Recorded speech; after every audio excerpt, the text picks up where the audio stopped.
Welcome back. Now you can print design for a poster. So for example, if we were to write in poster, you'll see here that there are going to be suggested templates for an 18-inch by 24-inch poster. I'm going to click inside of that link.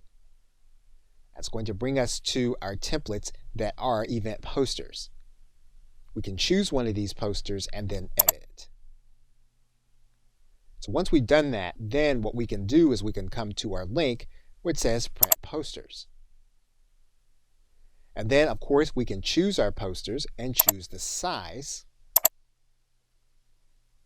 And we can choose how many copies we're going to want of the poster.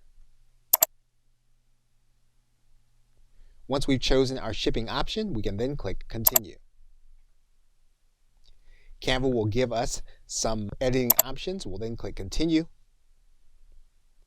We'll then remove the white edges and then click Continue.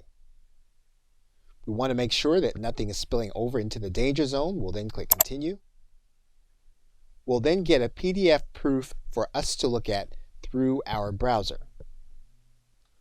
We'll then be able to look at our proof in PDF form. We'll then be able to complete our order. We'll then check off the disclosure. And we'll then click Continue. We'll then fill in our shipping. And then we can complete our order to have our posters shipped. Okay, so with that, thanks, and I will see you in another video.